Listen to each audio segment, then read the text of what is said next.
Good morning, my friend. I appreciate you being on here today, Brian. This is Burn the Ship podcast. Our goal is to find those entrepreneurs out there looking for some education, motivation, problems to be solved. We want to introduce them to friends like Brian here, who's an entrepreneur himself and can definitely help you solve those problems within your business. Thank you for being here again. I really do appreciate it. I've been connected with you a couple of times over the past couple of weeks, and actually kind of a chance meeting the first time that we met. And I've had a good business relationship with Lisa over the past couple of weeks. So I'm really excited about the business we're going to be doing moving forward and what kind of content we can create for some of our audience. So why don't you go ahead and introduce yourself and tell us a little bit about yourself and kind of lead that into your business. Awesome. My name is Brian K. McNeill, and I am the Sales Confidence Coach. And what I do is I help entrepreneurs that have service-based business to sell themselves and their services better than they ever have before, so they earn more money than ever before. I'm married, I'm a father, I'm a grandfather, and grandchildren are better than children, just so you all know. And I do believe that I am here on this earth to help somebody to do what they do better. I'm a believer, first, second, and third, and I spend my life helping entrepreneurs to earn more money with being able to sell themselves and their services. Cool. And how did you kind of get into that role? Where are you from? What is kind of your background? Born and raised in the streets of Brooklyn. I'm born and raised in Brooklyn, New York. I tell you, very interesting. I do a lot of podcasts, a lot of interviews, and rarely do people ask me where am I from and all that. Wow. Rarely.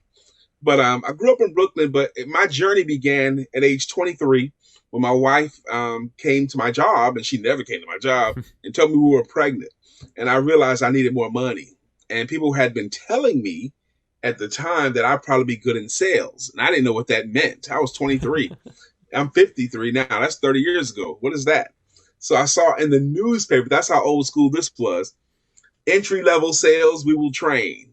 And I took a straight commission sales job. How many people know what that means? That means you don't sell, you don't eat. And but I got good at it. I started to learn how to sell. I started to read books on how to sell. And by my count, I've read more than 700 books on how to sell. And over time, people start asking me, where's your book? Where's your book? So in 2016, I published my first book called The Shortcut, the fastest route to selling your services. Just nuts and bolts. If you'll do what it says do, you'll have more clients within 4 to 6 weeks. And then I followed that up with another book called Asking for the Money, how anyone can close more sales, even you. And then I wrote a not just for children's book called Why Rhinos Make Great Salespeople. So that all of that has brought me to the place. Now, I've been calling myself a sales coach for 10, 11 years. But one of my coaches last year asked me to survey my clients and past clients and ask them, what do they really get from me? And the gig salad word created the biggest word was confidence. So I rebranded myself as the Sales Confidence Coach. Sure. And so walk us through a little bit of that process. How are you kind of vetting out good prospects for you and saying kind of here's where I can apply my services to kind of shore up that sales process? Yeah, I'm learning so much about how to help people to sell better, although I've helped thousands of people to sell better. And one of the realizations I'm coming to is people still do not understand what selling really is. They still confuse it. They think the key to being a good salesperson is being well liked. And that's just not the case. They think if they like me, they confuse the concept of know, like, and trust. And they just only focus on the like, but that's not enough of a reason for someone to buy. And as I mature in my game, as I help more and more people, I'm realizing there's a lot of people that are entrepreneurs that don't want to sell at all, but they do need a new client. They don't want to sell, but they want to get a new client. And that's really a little bit oxymoronic, but what I do is I teach them how to sell in a way that feels authentic for them so they can stay in business profitably. I teach them what to say and do so that they're confident in their ability to sell. So elaborate on exactly what you mean when you say sell yourself. What does it mean? How do you kind of teach people what the value of that personal brand is?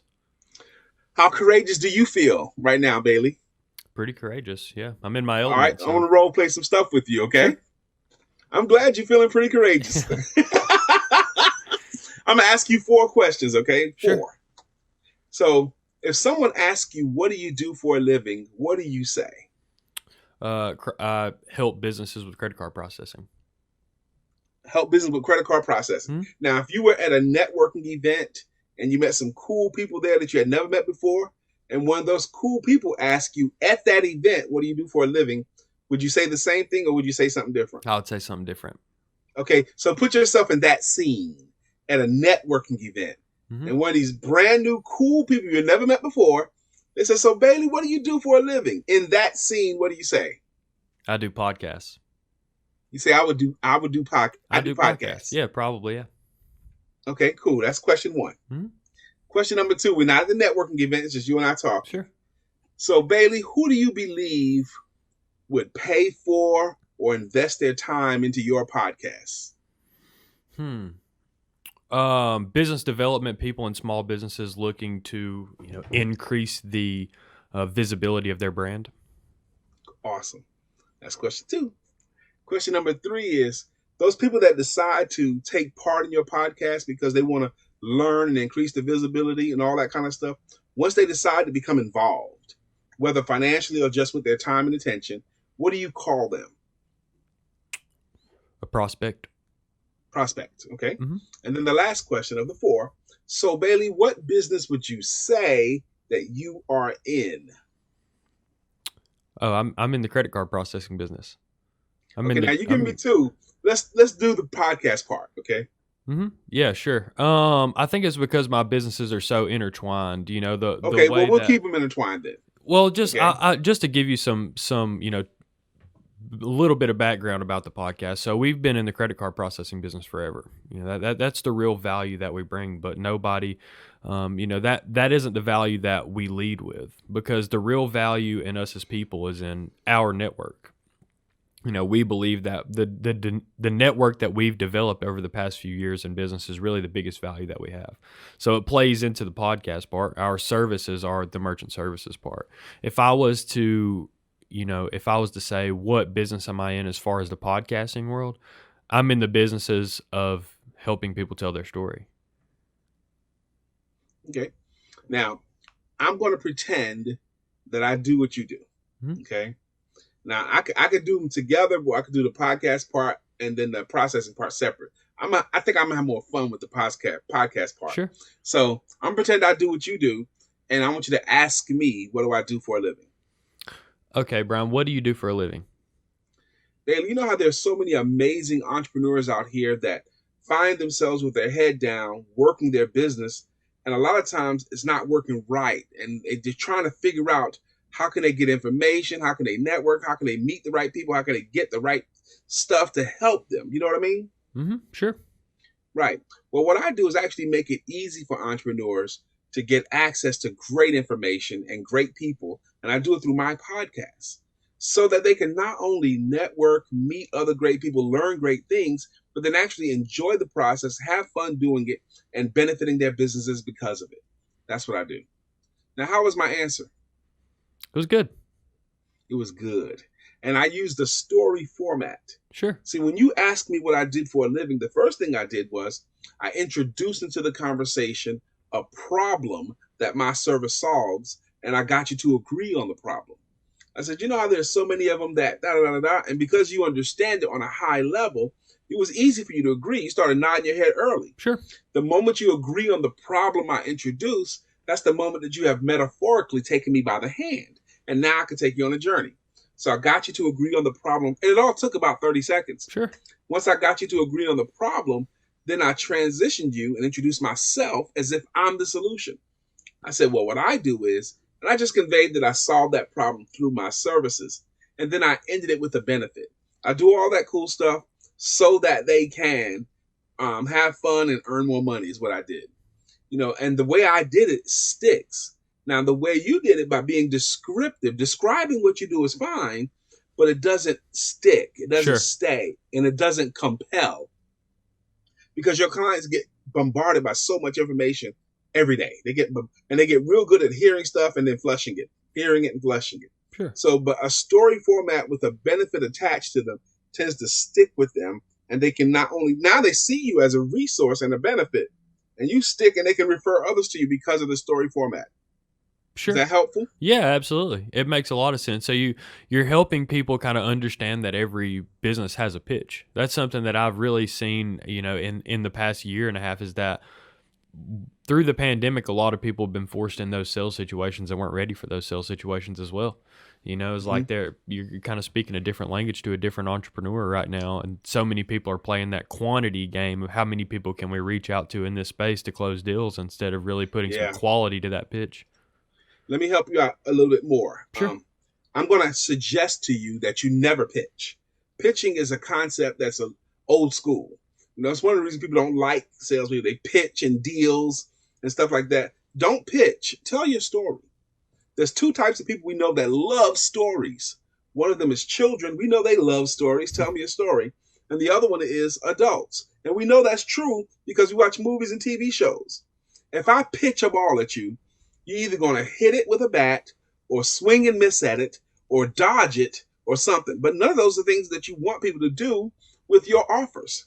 You don't want them to dodge or swing at or hit or miss what you offer. Right. Tell your story. No more pitching. Right.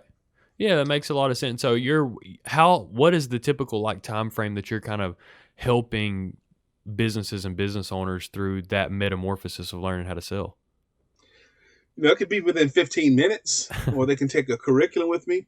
I believe I can make an impact in 15 minutes. Sure. But like I offer a free webinar. I got one coming up Monday night. If you want to know about it, I'll tell you about it. But they can hire me either through workshops or through my curriculum as a sales coach. My group coaching programs are the ones that's most popular. Sure. And what do you mean by group coaching? You mean group, like a specific group within an enterprise? Well, for example, I have one coming up on the first Monday in August for 5 Mondays in a row.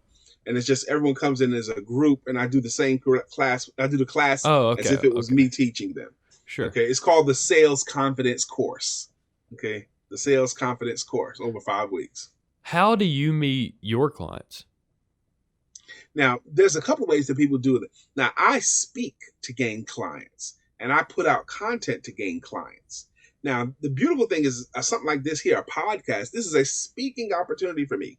And if I'm effective, there may be 1, 2, or 3 people on this broadcast that say, maybe he's got something that I want to learn more about.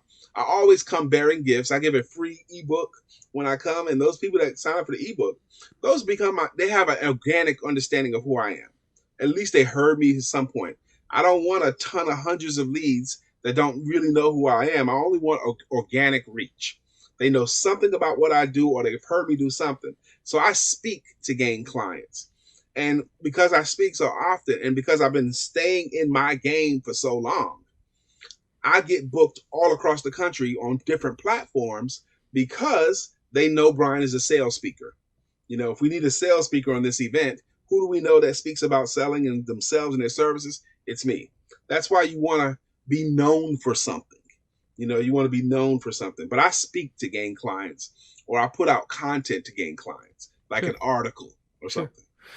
Tell me, it seems like you've really become an expert at helping those business owners and salespeople begin to tell their story in order to enhance their opportunities to sell.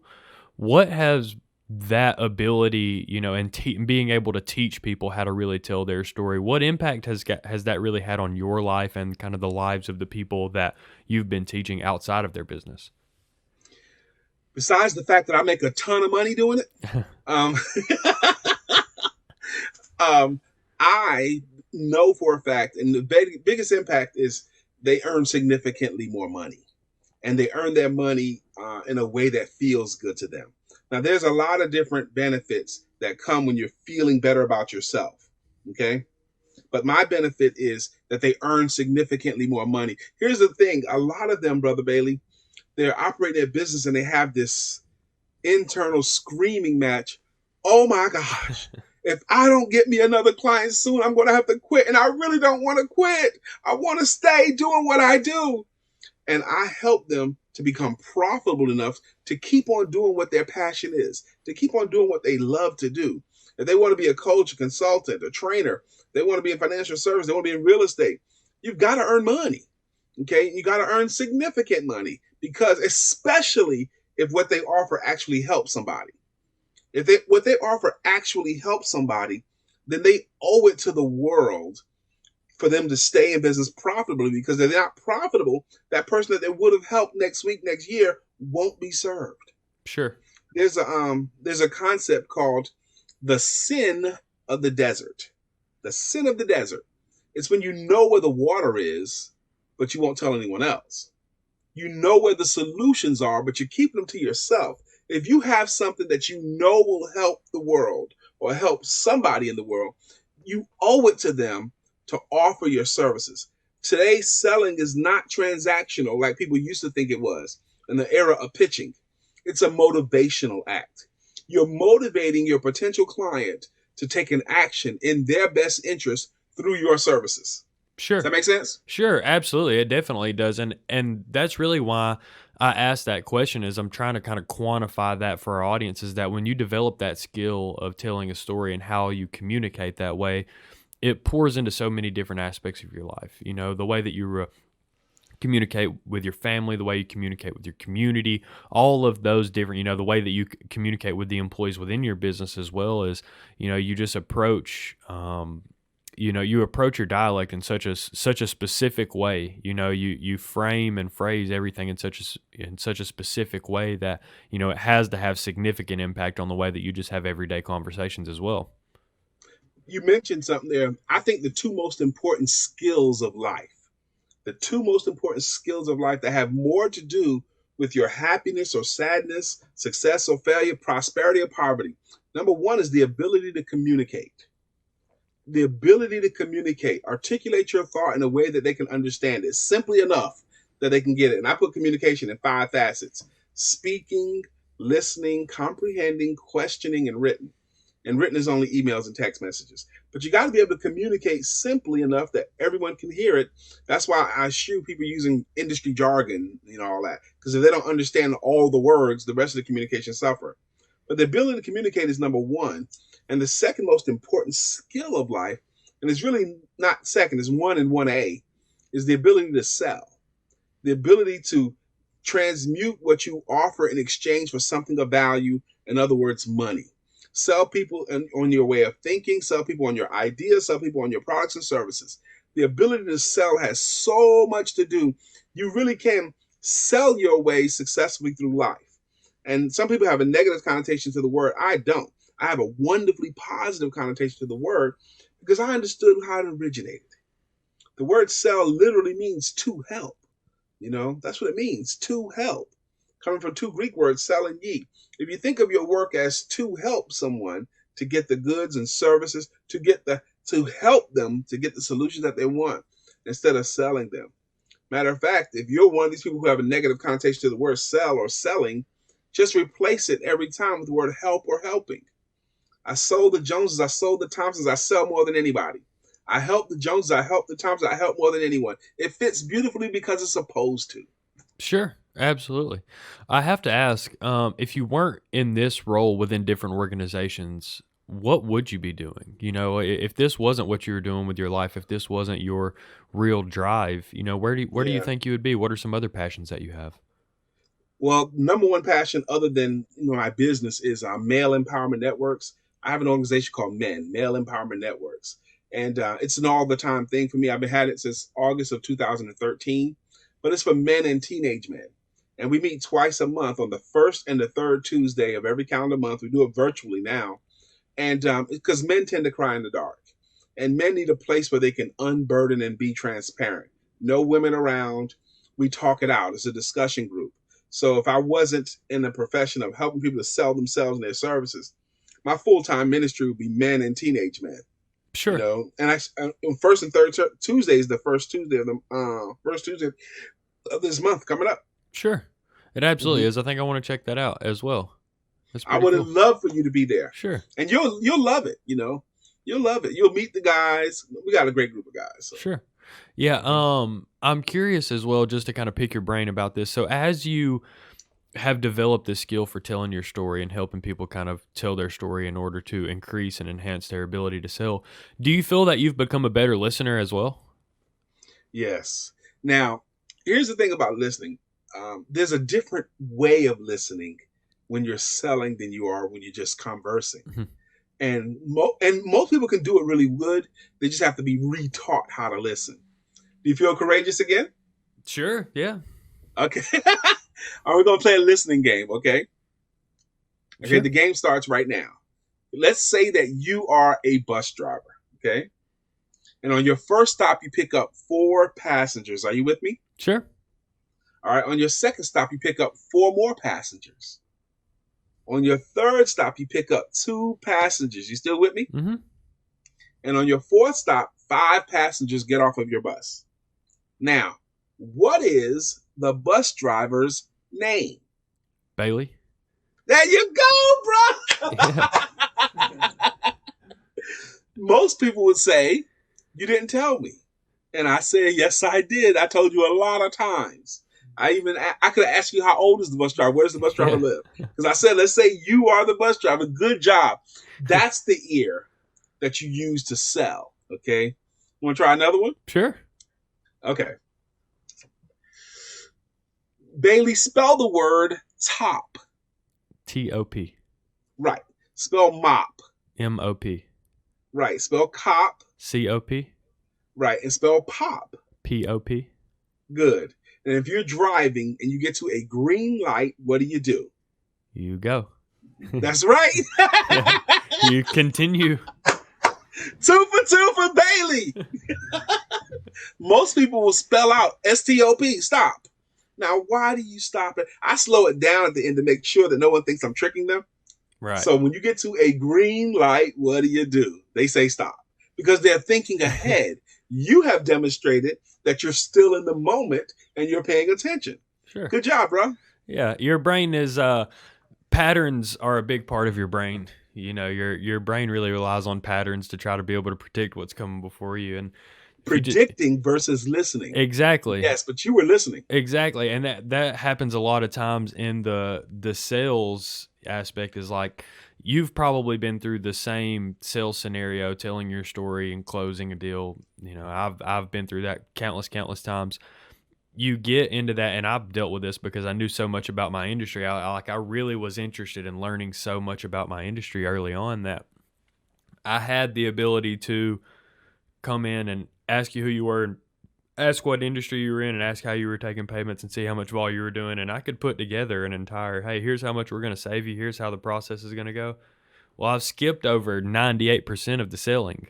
Wow. You know what I mean? Like I experienced that because I could, like you're talking about industry jargon. Like I could industry jargon you to death. I could do that to anybody. And early in my sales journey, I knew no better. You know, I just threw up information on people because I thought that's the right way of calling it. I thought that was how you gained credibility, was showing people you knew what you were doing in your industry.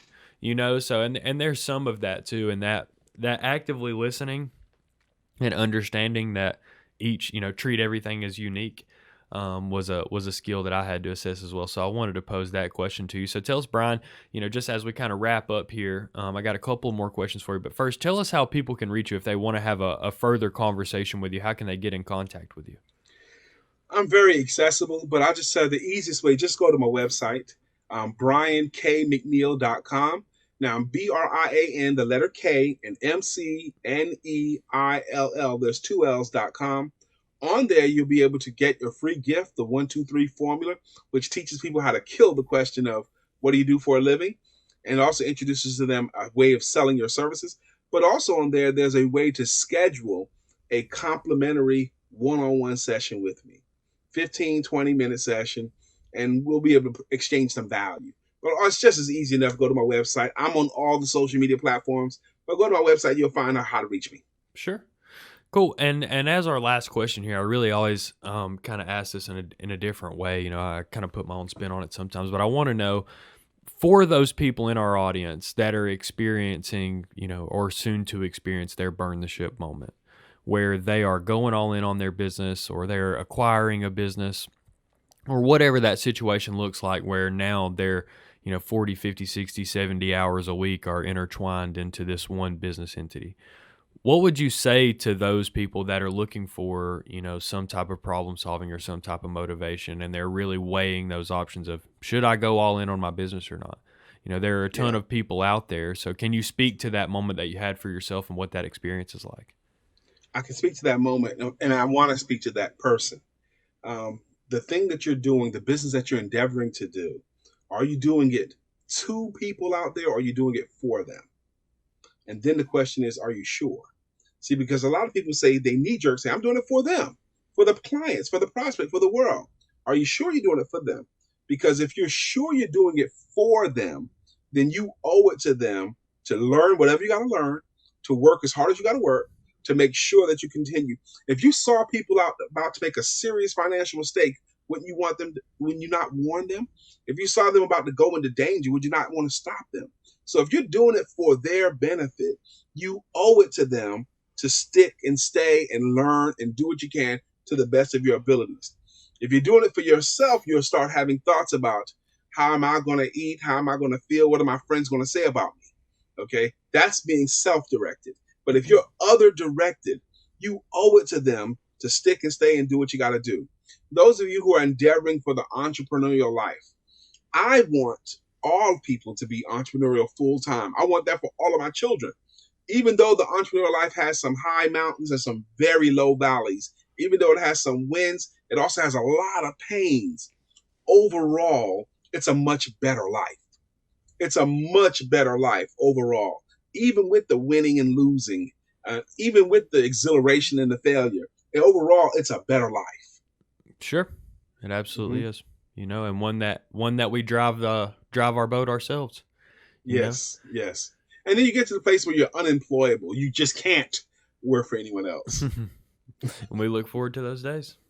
Yep. Well, I appreciate you coming on, my friend. I think you've made really good use of our time, and take advantage of the platform and really given us some good content. I appreciate the tidbits that you've given us. It makes me want to go back and watch this recording again and really pick apart the answers that you gave me. So, and I'll definitely you did good, bro. I'll definitely check out your book as well. Okay. It's interesting to me, the sale, and I don't know about 700, but I'm definitely in the hundreds of sales books myself. So the sales psychology stuff interests me as well. So we'll check it out. We'll share all this with our audience. We'll get it out to as many people as we can. Like I said, I just appreciate your time and your attention and your effectiveness, and the way that you speak. It's refreshing. Well, good. I enjoyed you very well. I was very impressed how you did with the listening games. And I would love to see the replay as well. Thank you. Sure, absolutely. We'll get you access to all of that. So, and Caitlin, unless you have anything else that you want to share with our audience before we get out of here, I think we're good. I appreciate you guys. Do the very best you can with your time every single day, and you'll win. That's all. All right, cool.